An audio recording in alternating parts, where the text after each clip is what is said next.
So as you come into my sewing room, this is my cutting table. I have my Tudor pink mat on there. There is my MacBook and my mouse because I'm in the middle of editing a video at the moment. My arm looks extremely long because of the way that the camera is.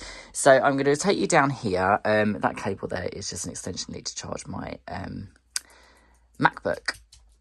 We've got someone joining us because I crouched down so she thinks that she can come and say hi. So on here we have got dressmaking fabric. So my table is made from 2 Kallax units back to back. These are actually, the units are called Flister, they're not called Kallax, these are slightly smaller. And then I've got a pine tabletop on here. So these are all dressmaking fabrics that are in this Kallax. I've got some some cotton toweling here, which I use for makeup wipes and different things. I've got some some wools, some wool blends, some tweeds, some corduroy and some felt. Moving on down here, this is all of my felt and different things. This is for my art dolls. So I've got black felt, white felt, brown felt, tan felt. That is some canvas that's got some pheasants on it and so on. This cube here is all double gauze and flannel.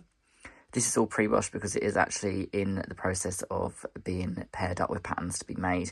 This is some swim and some jersey scrap. So as I was saying, I've now got a dob in the picture. Out of the way, Papa.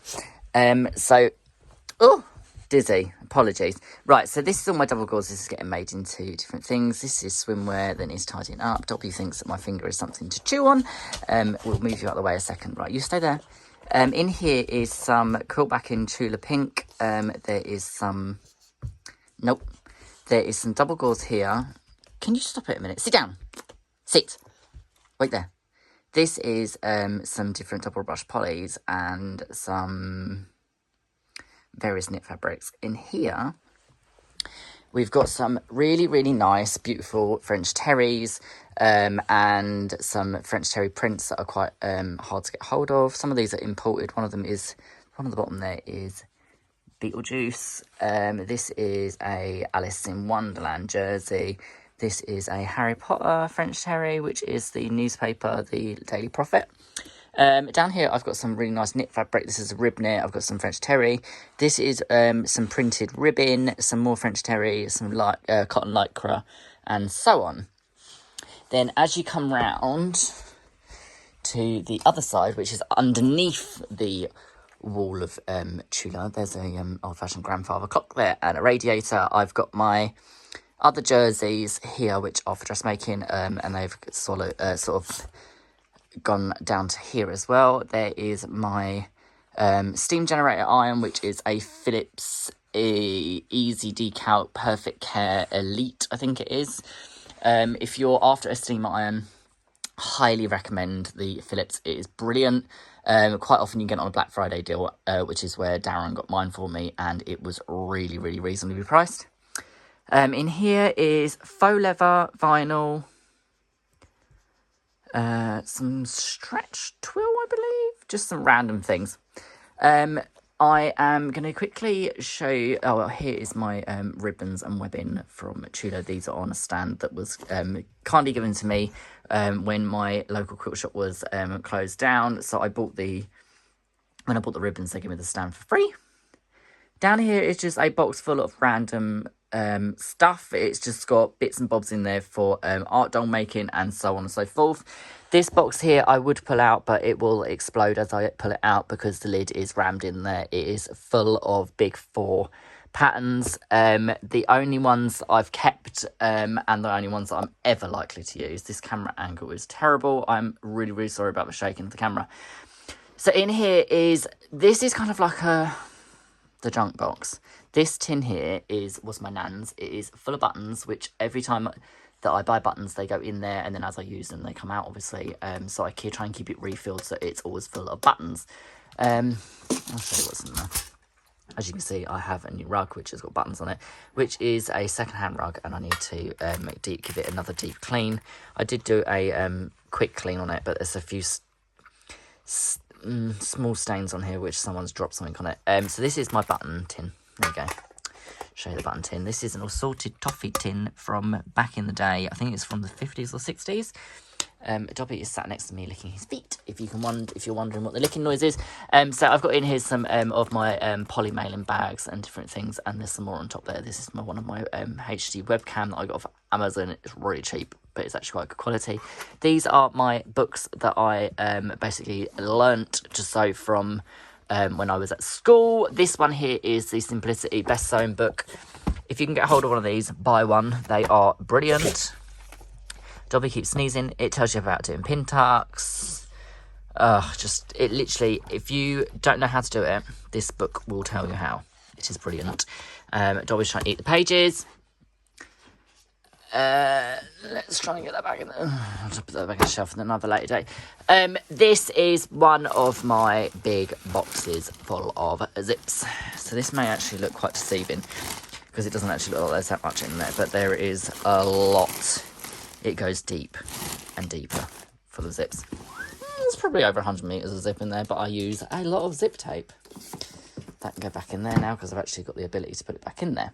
Right, so moving round. On the end of my cutting table, I have my largest 12.5-inch Tula mat. Not the mat. The cutting ruler. I've got my 6x24 and my 6x12 on here. Oh, I didn't want to pull it off. They are just on screws that are in with plasterboard raw plugs because these units are hollow. On top of my cutting board is my pressing mat. It's a parcel that needs to go out. There's some Orifils just turned up. So moving on. This other Kallax that is here in my sewing room has got some bolts of fabric on top. There is some rolls of vinyl next to it. There's a big roll of foam just behind here. That is about 20 metres of interfacing that I bought that was on deal somewhere. This is my bag.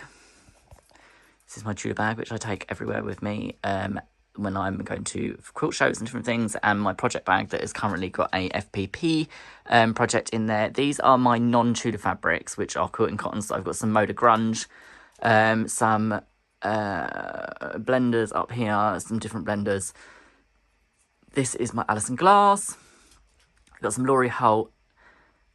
These are wide back. That is Art Gallery. That is some beautiful fabric that Jen sent me from Florida. That is a Free Spirit ice cream fabric. These are just random cottons. There's some Roald Dahl, Matilda and the Witches and different things mixed in there. These are projects that are complete and products that are on my store. That's how I store them all, so they're all out of the way.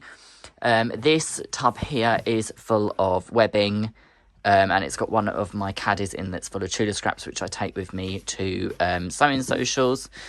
This one here is full of, it's got a multitude of things in there. It's got some FPP patterns that I'm working on. It's got all of my elastic, my Biani fold over elastic in there. So these are my two tubs. I don't know why, but these are fairly new boxes from IKEA, and they smell really funny of like burnt plastic, but it's something to do with the construction process of making them, I believe. But they've aired off quite a lot now, but when I first bought them, I thought something was actually burning in here, but it wasn't. It was just however they'd been made, which was really weird. That's my radiator in front of the log burner. That's my Rudolph, and that's my snowball. These are some projects and blocks that I'm working on at the moment. They're just pinned to some wall hangings. There's my Pinocchio and some old-fashioned decorations. As I say, there's a radiator in here because I leave that on throughout the winter when I'm not at home, because I don't want to use the log burner obviously when I'm not here, because it will go out and then the room gets cold and I want it kept warm. So we have the radiator in here as well for when I'm not using the log burner. There is one iron. These are some boxes which I need to collapse down and cut down into miniature boards for my Tula and different things that I put on mini bolts here, which are all just on pieces of card. It keeps them all neat and tidy out the way. I can see everything that I've got, and I can generally gauge how much of everything I've got by the sort of depth of it. So like these here, you can see that they're 2 metre pieces. The narrower bits here are about 1 metre. So it kind of gives me an idea of what I've got. Moving on to this other Kallax that you see behind me. Normally you just see the sort of top bit here. This bottom box here is literally just full of overlocker cones. The whole box is just full of cones. I don't know why I've got them all. I never ever change out my thread. I only ever use white or black or grey. If I'm being really adventurous, I might put like one random colour on each. So I might have like a blue, a yellow, a pink and a yellow, or a blue, a pink, yellow and a green or something, just if I'm being fancy. This little crate down here is full of my pressing stuff. So I've got some bottles of ironing water in there that is like cotton fresh scented. I've got my over stock of best press spray because I make it up into my spray bottle here, and I mix it 50-50 because it's too strong on its own and I don't like how firm it goes, although I do have a small bottle there which is non-dilute, because sometimes if I do need to stiffen up fabrics more than what I get from the 50-50 mix, then I use the little bottle.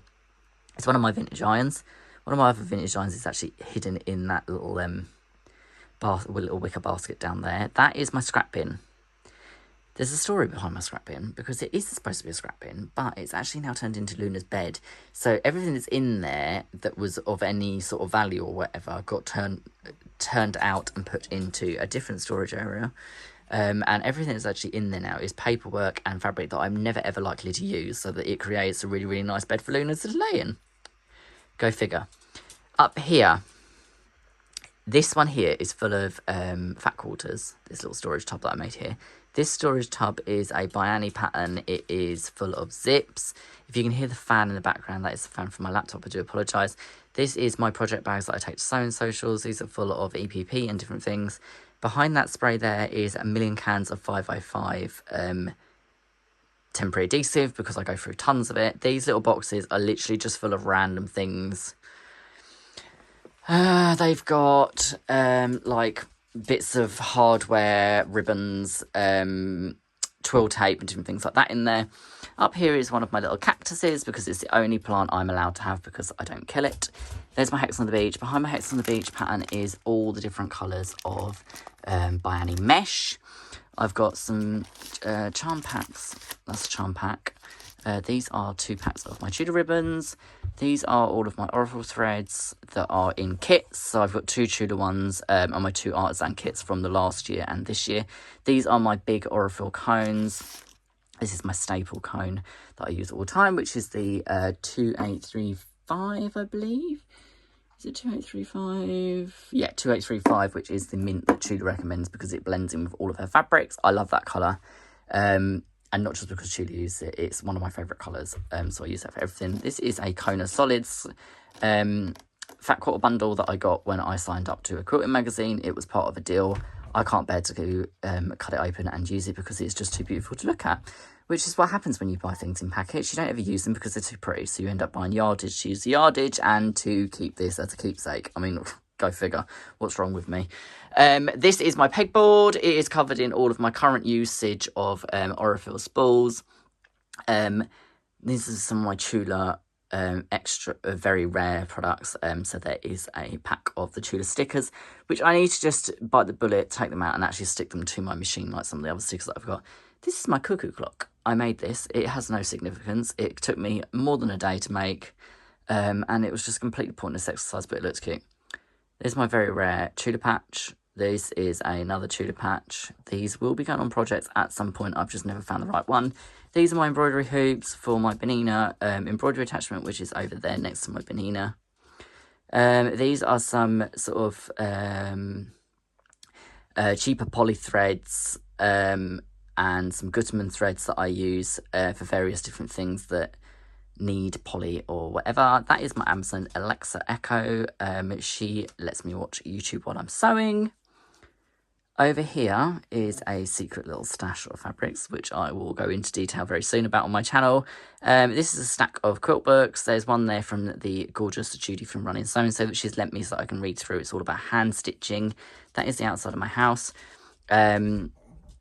This is an Aurifil parcel that's just turned up, which is some absolutely stunning threads, which are for a project that I'm working on at the moment. And then the other side, this is the, as Alison from Solo Dotty would say, this is the Instagram versus reality section. This is all of the mess that you never really see. This one here is full of art doll stuff. This is Cuddle Fleece, which I really need to just get rid of because I've made blankets for the dogs out of it and they absolutely love them, and they wash and wash and wash and wash like no tomorrow. They wash so well every time you wash them. They never fall apart. I've had them for ages now. That down there is my baby lock cover stitch. My overlocker for my baby lock is up here. And in that little case there is my mini iron, which is the worst iron I've ever bought in my life. These are some of my art dolls. So as I was saying, this here is full of... This has actually got some quilt patterns and quilt kits in there for some baby quilts that were given to me by my lovely friend Michelle. This is full of packing tape, various things like that. This is really unexcusable. It's just full of stuff. Just need to go through it. So underneath my other sewing table is my... This bin here is full of large Tula scraps. There is some cushion pads and some batting in there. That is the extension table for my Janome 1600p, which is currently residing under here next to my old green Singer. And there's a bag full of stuff that needs to go up to my friend because it needs to be sold off for a charity auction. There's my Juki. There's my Benina. That's about it. That's my sewing chair. It's got a faux sheepskin on there because it's really comfy, although it slips off all the time. Drives me absolutely bonkers. So I will quickly spin this round and I will come back to you. So that is my updated sewing room tour. I'm really, really sorry if the video is really jerky. I didn't really know of any other way of doing it other than sort of carrying you around with me and going through everything. I hope you enjoyed watching that. I will speak to you all soon. I hope you liked the little tour of my sewing room and the little layout that I've got going on at the moment. It will be changing fairly soon because I have got to replace my Juki with a industrial machine, but it doesn't mean that I will be getting rid of my Juki. It will just mean that it will be being retired to the quilt frame, and for piecing only, my bag making will be done on industrial soon because I don't want to kill that machine because it is too cute and I love it and I don't want to hammer any more bags through that. So I will see you all soon. Thanks for watching. Take care.